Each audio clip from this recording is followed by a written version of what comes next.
역사는 살아있다라고 말하죠. 역사는 매우 중요합니다. 그래서 각 나라마다 역사 교육을 잘 시키죠. 그렇다면 우리는 뭘 해야 될까요? 학생들도 아니고 달다 외우는 게 쉽지 않은데 태정태세 문단세 이런 거 있잖아요. 다 외워야 됩니까? 외워도 까먹고 외워도 까먹는데 우리나라의 역사를 보면 조선시대만 그런 게 아니죠. 조선시대는 500년 역사라고 하는데 그러면 고려시대는요? 또 삼국시대는요? 훨씬 더 깁니다. 조선의 역사에 대해서 우리가 얘기하지만 조선의 역사는 고려시대와 신라시대에 비하면 통일신라, 삼국시대에 비하면 오히려 짧은 거죠. 그렇다면 그 뿌리를 찾아간다면 고조선은요? 고조선이 이름이 고조선이 아니죠? 원래는 뭐였죠? 조선이었습니다. 조선. 나중에 조선으로 세우니까 구분하기 위해서 옛날 조선이다 해서 고조선이라고 불리웠던 거고 고려는 고구려. 고구려가 고구려였을까요? 고구려도 고려였습니다.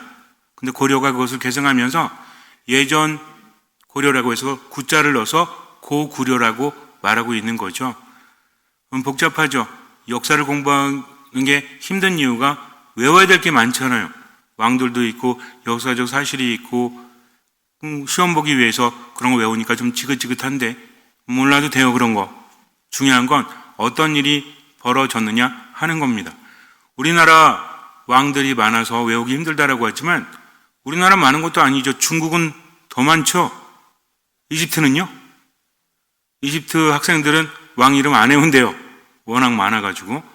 왕 이름을 외우고 안 외우고가 중요한 게 아니라 어떤 사건이 일어났는가. 역사는 흐른다고 하죠. 역사를 공부하는 이유는 시험을 보기 위해서가 아니라 예전의 일이 반복되지 않도록 그래서 대비할 수 있도록 그게 역사는 살아있는 거죠. 하나님의 말씀은 살아있고 힘이 있다라고 합니다. 구약도 신약도 그래요.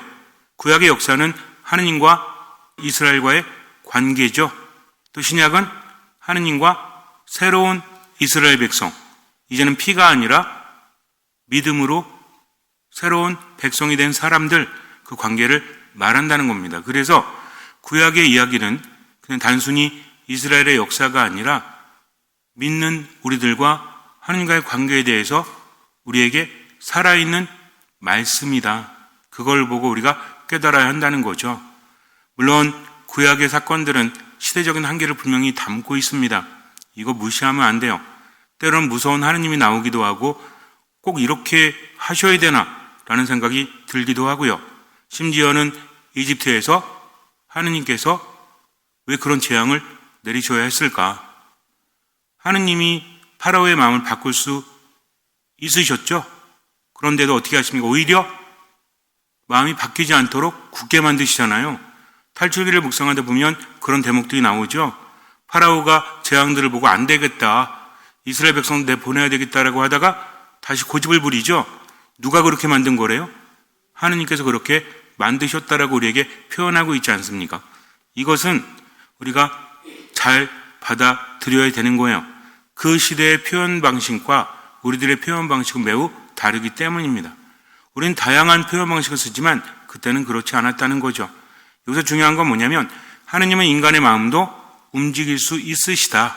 그런데 하느님께서는 인간과 또 뭔가 함께하기를 바라신다. 요구하시잖아요. 만약에 인간의 마음을 그냥 막 바꿔버릴 마음이 있으시다면 요구하지도 않으시겠죠. 뭐 그렇게 어렵게 합니까? 기적을 보여주고 너네들 어떻게 할래? 지금 내 뜻대로 살지 못하니까 자 봐봐 하면서 기적을 보여주신다면 해가 거꾸로 돌고 달이 춤을 추고 별들이 반짝반짝거리면서 세상에 기괴한 일이 일어난다면 다 착하게 살겠죠. 근데 왜 그렇게 하지 않으실까요? 왜 그렇게 힘들게 하느님께서는 역사를 이끌어 가시는 걸까요? 이걸 우리가 잘 이해해야 된다는 겁니다. 믿음이란 그런 거예요. 단순하게 세례받고 하느님께 복받고 이걸로 끝나는 게 아닙니다. 왜? 영원한 삶이 우리에게 주어져야 되기 때문에 세상에서 삶이 전부라면 그럴 필요가 없죠. 어차피 세상은 잠시 지나갈 거니까. 만약에 세상에서 삶이 전부이고 하느님께서 우리에게 돈도 주시고 원하는 거 다 주신다면 행복할까요? 끝이 있지 않습니까? 끝이라는 것은 우리를 절망스럽게 하는 거죠. 아무리 잘 살면 뭐예요? 죽으면 끝나는데, 그렇다면 현세에서의 삶이 의미가 있을까요? 모든 게 지나가기 마련인데, 여러분들 점심 때 뭐 드셨어요? 맛있는 거 드셨습니까? 뭐 드셨어요? 기억이 안 나요? 그냥 밥만 먹었어요? 반찬은? 김치 하나? 김치 하나 드셨어요, 진짜? 거짓말하면은 고해성사바도 안 봐드립니다. 농담이고. 뭐 드셨어요? 맛있게 드신 분도 있고, 맛없게 드신 분도 있고, 또 어제는 체해가지고 고생한 분도 있고, 지난주에는 감기 들어서 고생한 분도 있죠? 다 지나갔잖아요. 좋은 일도 안 좋은 일도 지나가기 마련이라는 거죠. 근데 우리는 지나갈 것만 청합니다. 하느님께 그것을 청한다고 해서 나쁘다는 게 아닙니다. 하느님께 청해야 돼요. 절실하게 청하면 주십니다. 그분의 이름으로 청하면 주십니다. 그분의 말씀이 우리 안에 머문다면 반드시 주신다고 말씀하셨죠. 근데 중요한 건 그게 아니에요. 예수님 뭐라고 하십니까? 너희들이 악하면서도 자녀들에게는 좋은 것을 줄 알지 않느냐. 하늘에 계신 아버지께서야 더 좋은 것을 주신다 하면서 뭘 주신대요? 우린 기대하죠. 돈, 명예, 권력, 성령을 주신다라고 하십니다. 근데 와닿지 않잖아요. 성령보단 돈이 더 필요한데. 그런데 인간의 삶이라는 것은 어쩔 수 없어요. 아무리 돈이 많아도 지나가기 마련이라는 거죠. 그래서 하느님께서는 영원한 것을 주시면서 지나갈 것도 더불어 주신다는 겁니다. 우리를 사랑하기 때문에. 그러면 그에 걸맞는 자세가 되어 있어야만 더 많이 받을 수 있다는 거죠. 하느님께서 인간을 사랑하지 않으시면 이렇게 힘들게 역사를 이끌어갈 필요가 없죠. 구약의 역사 안에서 우리가 깨달아야 될 것이 있습니다. 왜? 아무리 시간이 흘러도 반복되기 때문인 거죠. 왜 세상은 힘들까요? 지금 세상에서 굶어 죽는 사람들, 아파하는 사람들 얼마나 많아요? 그런데 버려지는 식량도 많다고 하지 않습니까? 인간이 만드는 모든 것들, 농사를 짓고 또는 가축을 키우고 고기를 잡고 옷을 만들고 이런 것들이 있죠. 이런 것들 모으면 전 세계 사람들이 잘 먹고 잘 마시고 잘 입어도 남는데요. 그런데 그렇게 하지 않죠. 어떤 회사에서 곡물을 바다에 버립니다. 왜 버리냐고 물어봤죠. 왜 버렸을까요? 곡물 회사인데 너무 많으면 가격이 떨어지니까 버린다고 합니다. 이게 경제 논리입니다. 어쩔 수 없는 거죠. 제가 예전에 아는 의사분께 물었어요. 안병동에서 일하시는 분인데 우리나라에 안병동이 많잖아요. 그 톱 병원들이 있잖아요. 제가 물었습니다. 전 세계에 있는 안병동이 모여 있으면 우리나라만 해도 예를 들어서 뭐 지리산이라든지 동해안이라든지 저 멀리 뭐 제주도라든지 뭐 상관없습니다. 거기에 모든 안병동이 모이는 거야. 그래서 모든 의사들이 모여서 연구하고 서로 협력하면 암이 더 빨리 정복될까요? 안 될까요? 정복되겠죠. 근데 지금 어때요? 여기저기 안병동 세우고 거기서 뭐 교수 초빙하고 연구하고 치료하고 막 그러지 않습니까? 근데 치료한다는 것은 어떤 약을 개발하거나 수술법을 개발하거나 이것도 필요하지만 숙련되고 나누면서 발전될 수 있는 거잖아요. 그럼 한 군데 모아놓으면 여러분들은 만약에 제주도에 안병동이 있는데 지금보다 기술이 훨씬 더 발전됐다고 한다면 그러면 찬성하실래요? 아니면 반대하실래요? 아, 네, 제주도까지 가기 힘든데? 라고 하실까요? 아, 아니야. 암에 걸린 사람이 제주도든 어디든 뭔 상관이 있습니까? 더 빨리 날 수 있다면 갈 수 있죠. 근데 왜 안 하는지 아세요? 이거는 말도 안 되는 일이죠. 왜? 병원이 서로 통합될 수 없기 때문입니다. 왜 그럴까요? 금세 답이 나올 줄 알고 질문했는데 다 이기적인 이유죠. 그렇지 않습니까? 자기들 병원, 이게 중요한 거잖아요. 그러니까 세상에는 아직도 아파서 죽는 사람들이 많이 있을 수밖에 없다는 것이 참으로 한탄스럽지 않습니까? 결국 누구 때문이에요? 인간 때문이에요. 조선시대나 고려시대나 삼국시대나 마찬가지입니다. 인간이 있는 곳에는 늘 고통이 더 있고요. 인간이 있는 곳에는 늘 아픔이 더 있죠. 그 인간에게 권력이 많이 주어지거나 돈이 많이 주어지면 더 큰 일이 벌어질 수밖에 없다는 겁니다. 이런 맥락 안에서 우리가 이해를 해야 돼요. 왜 하느님께서 그 시대 사람들에게 그렇게 강하게 말씀하셨을까? 시대적인 한계가 있기 때문입니다.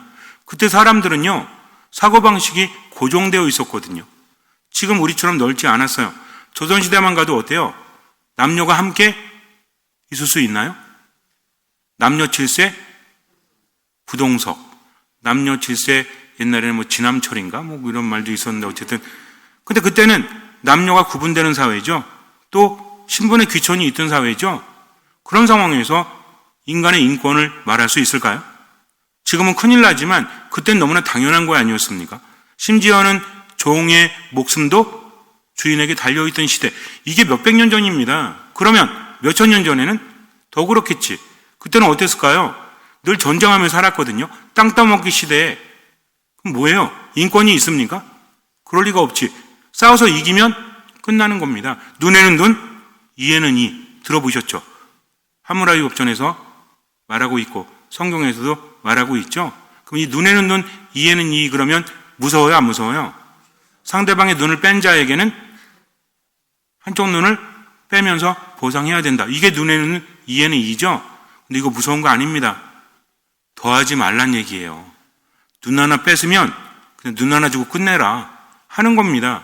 근데 우리는 현대식 사고방식으로 눈에는 눈, 이에는 이, 동태복수법이라고 하죠.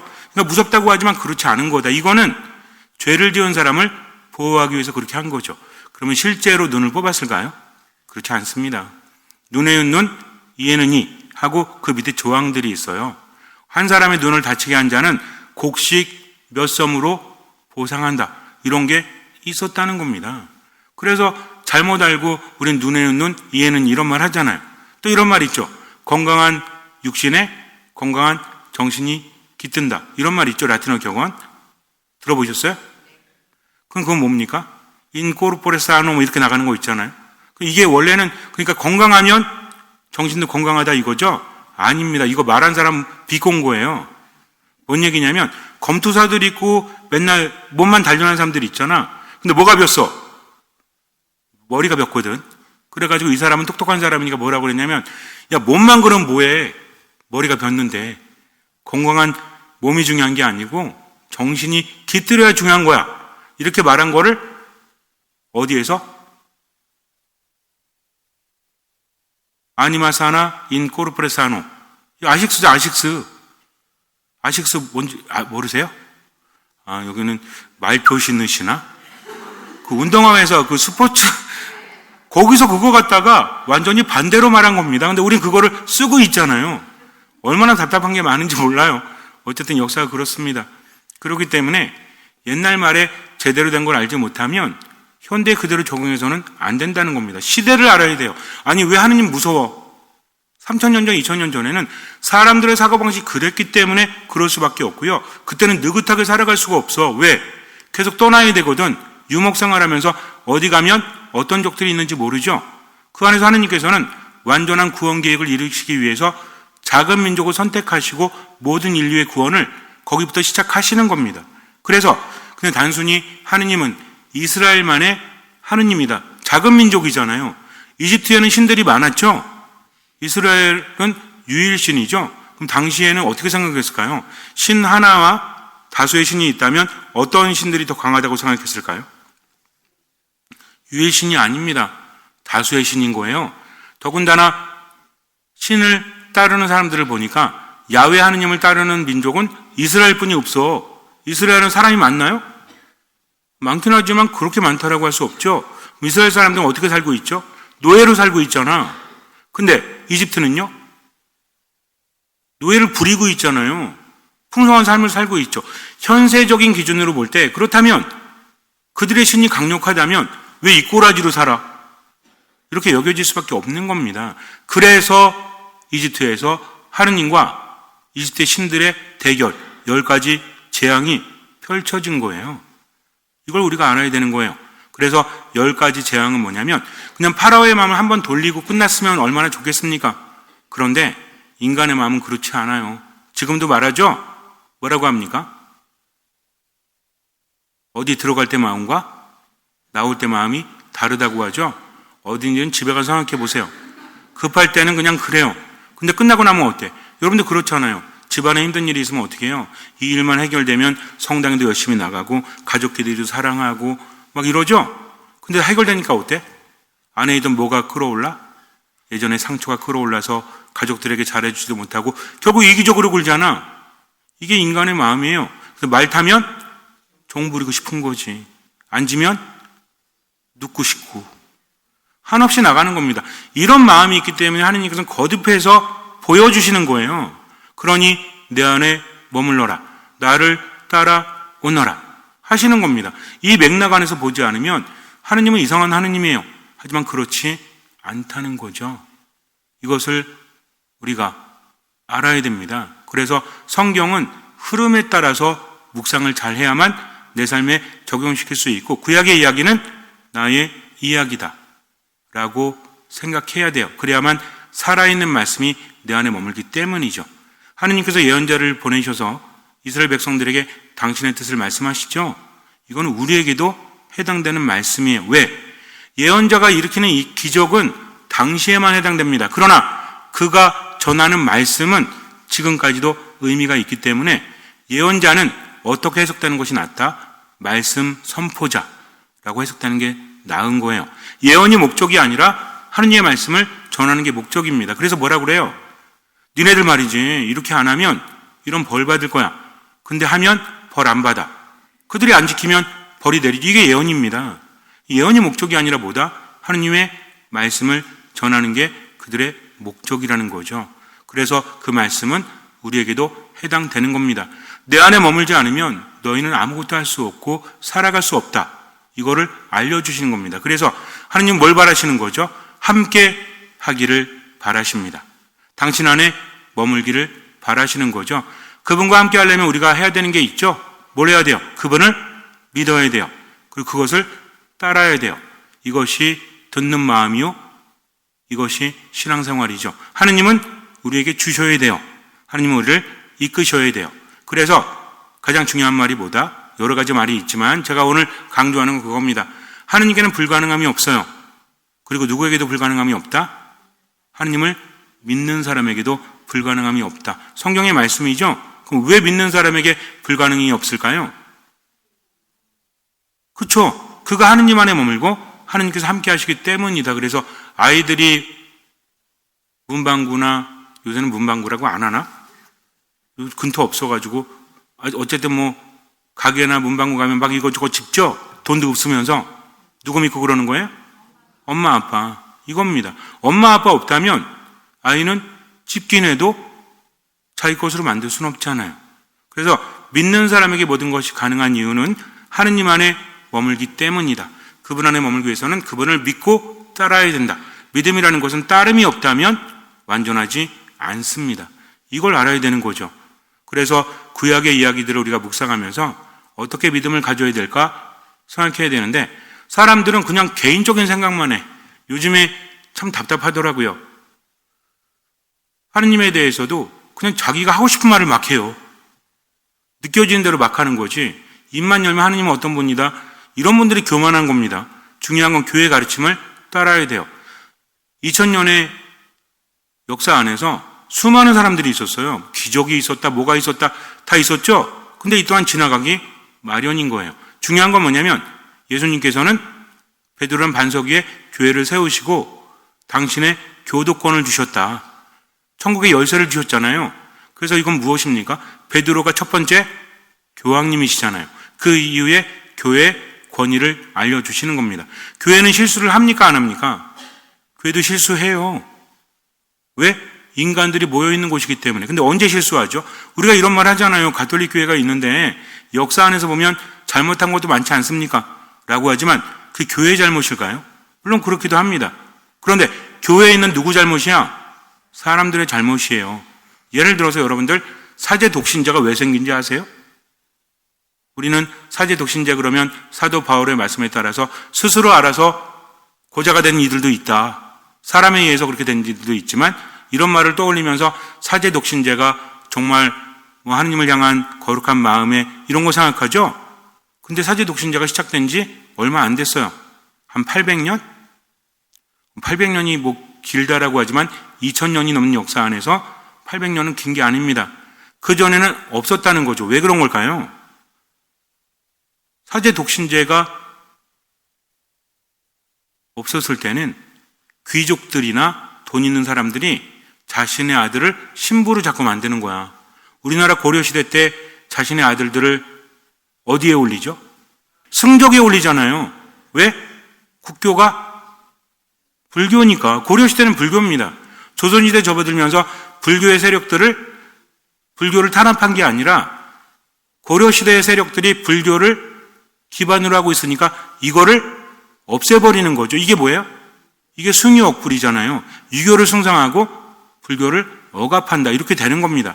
그러면 중세시대 때는 자신의 자식들을 누구로 만들고 싶은 거야? 신부로 만들고 싶은 거죠. 왜? 신앙심 때문이 아니라 당시에는 영주들이 있고 누가 있는지 아세요? 주교들이 있습니다. 영주하고 주교가 서로 영향력을 발휘하는 거죠. 그럼 일반 사람들이 누굴 따르겠어? 성주도 따르지만 믿음이 중요한 거잖아요. 누구 말씀을 따르겠어? 주교님 말씀을 따르는 거지. 주교에게 권력들이 많을 수밖에 없는 거죠. 근데 이 사람들이 지금 주교님들 생각하면 안 돼요. 지금은 시스템이 완성되었지만 그때는 그렇지 않았어요.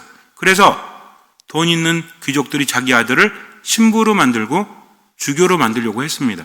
그러다 보니까 이 사람들이 권력 안에서 움직일 수밖에 없죠. 비리가 있어요, 없어요? 있잖아요. 교회는 이제 심각한 고민에 빠집니다. 이거 어떡하지? 어떻게 하면 이거를 좀 해결할 수 있지? 아무리 생각을 해봐도 안 돼. 왜? 안 나가거든. 근데 그 인간들이 어떻게 하냐면 신부인데도 신앙생활을 안 해. 여자들 불러가지고 맨날 파티나 하고 엄한 짓이나 하고 돈이나 추구하고 이걸 쫓아낼 수가 없잖아요. 자기들이 나가지 않는 이상 어떻게 내쫓습니까? 그래서 교회 장상들이 모여서 안 되겠다. 이건 하나님의 뜻이 아니다. 그래서 만든 게 독신제를 지키지 않으면 사제가 될 수 없다라고 정해놓은 겁니다. 그러니 어때? 난 결혼할 거야. 난 절대 독신으로 못 살아 하면서 정화가 된 거죠. 여러분들도 역사를 알면서 그런 때가 있었구나. 그러나 이것은 어떤 교회의 잘못이라기보다는 물론 사람들의 잘못이 교회의 잘못이지만 사람들이 그렇게 한 거다. 사람들이 변하지 않았다니까요. 지금은요? 아니 그 시대나 그 전 시대나 지금이나 변한 게 뭐 있어요? 인간의 이기적인 마음이 결국 모든 것을 망쳐놓는데 나도 그 마음을 갖고 있잖아요. 그래서 하느님께서는 그 마음을 내려놓으라고 하시는 겁니다. 그래서 이스라엘이 유목 생활을 하다가 그 다음에 지도자들이 있었죠. 모세를 위시한 예언자들이 있었죠. 그리고 나서 판관들이 나오죠. 여러분들 오늘 이 흐름을 좀 아셔야 됩니다. 성경 알려면. 안 그러면 맨날 헷갈려. 유목민족 할 때는 사람들이 그냥 모세를 따르고 막 그랬잖아요. 아브라함부터 하느님 만나서 이럴 때도 거의 족장체제잖아요. 근데 그러다가 판관들이 나오게 돼요. 판관들이 하느님의 말씀을 듣고 백성들을 이끕니다. 근데 판관들도 종신직이 아니에요. 어떤 일이 있을 때만 자기가 역할을 하다가 내려놓는 겁니다. 그랬더니 사람들은 주변 민족을 보면서 왕을 원했죠. 근데 하느님께서는 왕을 싫어하셨죠. 왜 그랬을까요? 왜 하느님께서는 왕 세우기를 싫어하십니까? 역사 안에서 알 수 있다니까요. 왕이 세워지고 나서 이스라엘은 완전 망하게 되죠. 첫 번째 왕이 누구였어요? 사울이었잖아요. 두 번째는 다윗이었잖아요. 그 다음은 솔로몬이었잖아요. 그리고 나서 어떻게 됩니까? 나라가 갈라지죠? 북이스라엘과 남유다. 요 정도는 알아두세요. 뭐하고 뭐로 갈려졌다고? 우리나라 사람들이 이해하기 쉽잖아요. 남한 북한이 있어가지고. 자, 북이스라엘과 남유다. 그래서 남유다는 예루살렘을 중심으로, 북이스라엘은 사마리아를 중심으로 갈려나간 거예요. 그러다가 마지막에는 둘 다 망하게 돼요. 그리고 어디 떠나요? 유배 떠난 거예요. 다 잡아간 겁니다. 그래서 우리는 유배 중요하게 여기죠? 1차 유배, 2차 유배. 들어보셨죠? 그러다가 유배에다가 뭐 했어? 다시 돌아왔잖아요. 돌아와서 어떻게 합니까? 성전을 재건하려고 하죠. 왜? 하느님의 집이기 때문에 이런 흐름이에요. 근데 하느님께서는 왜 왕 세우기를 반대하셨습니까? 왕은 권력을 가진 사람이에요. 처음에 하느님의 선택받아서 기름 부음을 받고 왕이 되죠. 그 다음에 어떻게 되는지 아세요? 이제는 이게 내게 되는 거야. 역사 안에서도 로마가 왜 망했는지 아세요? 로마는 원래는 세습이 아니었어요. 그러니까 내가 왕인데, 황제인데 똑똑한 사람이 있으면 그게 물려줍니다.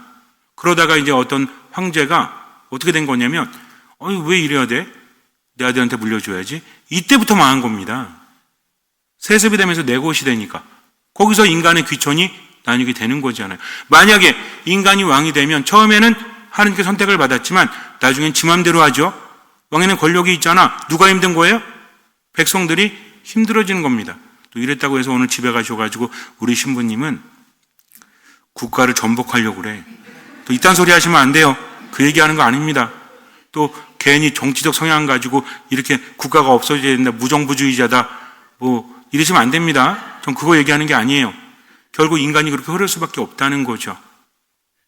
그래서 갈렸는데 12번째 왕이 있었어요. 이 사람이 좀 난처한 상황에 처하게 됩니다. 왜냐하면 북이스라엘과 또 다른 큰 나라가 아람이라는 곳이 있는데 여기에서 쳐들어와 예루살렘을 포위합니다. 백성과 왕은 벌벌 떨고 있었죠. 그때 이사야를 보냅니다. 이사야가 말해요. 하느님을 믿으십시오. 믿지 못하겠거든 표징을 구하십시오.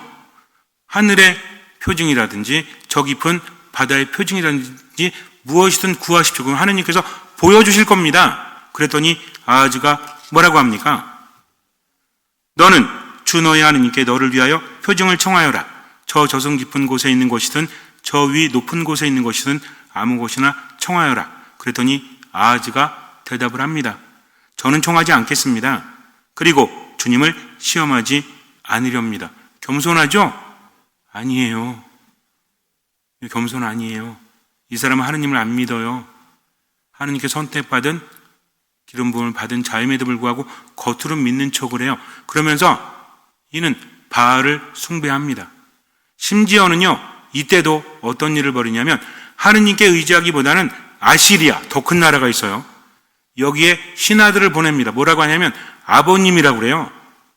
아시리아의 왕을 아버님 저를 좀 구해 주십시오. 그때 아시리아가 도와줍니다. 그래서 어떤 짓을 하냐면 하나님의 성전에서 보물을 다 꺼집어내서 아시리아 왕한테 바쳐요. 이런 짓을 하는 인간입니다. 근데 나중에 결과가 어떻게 되는지 아세요? 아시리아한테 다 먹히죠. 하나님의 뜻이 아니었다는 겁니다.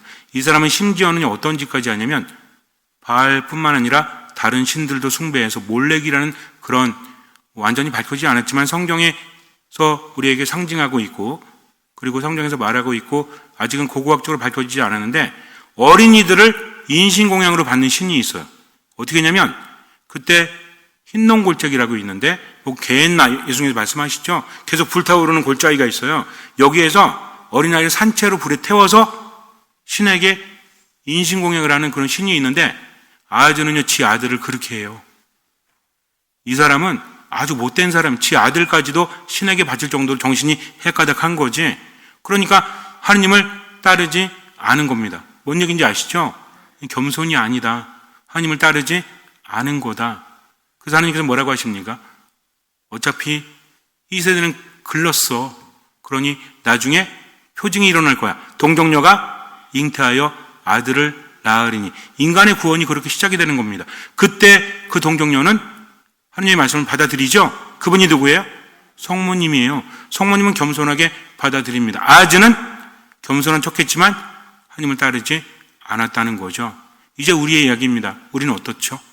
하느님 말씀 듣고 그걸 따라가나요? 하느님이 기뻐하라고 하시면 기뻐하나요? 하느님께서 기도하라고 하시면 기도하나요? 그러면 다행인데 안 그러고 살 때도 많잖아요. 그냥 본인이 다 잘하는지 알지 베풀지도 않고 하느님에 머물지도 않고. 이거 신앙 아닙니다. 그래서 신앙은 뭐다? 내 감정과 생각을 내려놓고 누구의 뜻대로? 하느님의 뜻대로 지금을 살아 나머지는 맡기는 것. 그럴 때 하느님께서 나에게 많은 것들을 주신다. 나와 함께 하신다. 그래서 하느님 최고의 선물이 무엇이다? 함께 하는 거죠. 그런데 이스라엘 백성들은 늘 하느님과 함께 하지 못했잖아요. 함께한 사람들도 있지만 그러니까 늘 힘들지 않았습니까? 신앙은 무엇이다? 하느님과 함께한다. 그분은 함께하길 바라시니 나도 그분과 함께한다. 어떤 마음으로? 듣는 마음으로. 그게 믿음이죠. 잠시 눈을 감으세요. 루카가 전한 거룩한 복음입니다. 그때 하느님께서는 가브리엘 천사를 갈레아 지방 나자렛이라는 고을로 보내시어 다윗 집안의 요셉이라는 사람과 약혼한 처녀를 찾아가게 하셨다. 그 처녀의 이름은 마리아였다. 천사가 마리아의 집으로 들어가 말하였다. 은총이 가득한 이여 기뻐하여라. 주님께서 너와 함께 계시다. 이 말에 마리아는 몹시 놀랐다. 그리고 이 인사말이 무슨 뜻인가 하고 곰곰이 생각하였다. 천사가 다시 마리아에게 말하였다. 두려워하지 마라, 마리아야. 너는 하느님의 청혜를 받았다. 보라, 이제 내가 잉태하여 아들을 낳을 터이니 그 이름을 예수라 하여라. 그분께서는 큰 인물이 되시고 지극히 높으신 분의 아드님이라 불리실 것이다. 주 하느님께서 그분의 조상 다윗의 왕좌를 그분께 주시어 그분께서 야곱 집안을 영원히 다스리시리니 그분의 나라는 끝이 없을 것이다. 마리아가 천사에게 저는 남자를 알지 못하는데 어떻게 그런 일이 있을 수 있겠습니까? 하고 말하자 천사가 마리아에게 대답하였다. 성령께서 너에게 내려오시고 지극히 높으신 분의 힘이 너를 덮을 것이다. 그러므로 태어날 아기는 거룩하신 분 하느님의 아드님이라고 불릴 것이다. 내 친척 엘리사벳을 보아라. 그 늙은 나이에도 아들을 잉태하였다. 아이를 못 낳는 여자라고 불리던 그가 임신한 지 6달이 되었다. 하느님께는 불가능한 일이 없다. 마리아가 말하였다. 보십시오. 저는 주님의 종입니다. 말씀하신 대로 저에게 이루어지기를 바랍니다. 그러자 천사는 마리아에게서 떠나갔다. 믿음이라는 것은 내 생각도 내 느낌도 하느님께 봉헌하는 겁니다. 때로는 이해할 수 없죠. 때로는 답답하죠. 그러나 성경 안에서 하느님을 바라보십시오. 내 얘기만 하지 말고 그냥 하느님께 돈 달라 뭐 달라 청하는 것도 좋아요. 그런데 하느님을 알아야죠. 구약 성경 알아야 됩니다. 신약 성경 알아야 합니다. 하느님이 어떤 분이신지 알아야 돼요. 그분은 함께 하기를 바라십니다. 그래서 시대에 맞게 우리와 함께 하시면서 이끌어 주시죠. 그분을 따르기 위해서 듣는 마음으로 내 생각과 느낌마저 그분께 봉헌하고 지금을 할 수 있는 만큼 보이는 만큼 살아가십시오. 나머지는 맡기십시오. 그게 신앙입니다. 주님께서는 그 믿음을 보시고 우리 삶에 놀라운 기적을 일으켜 주실 것입니다. 아멘.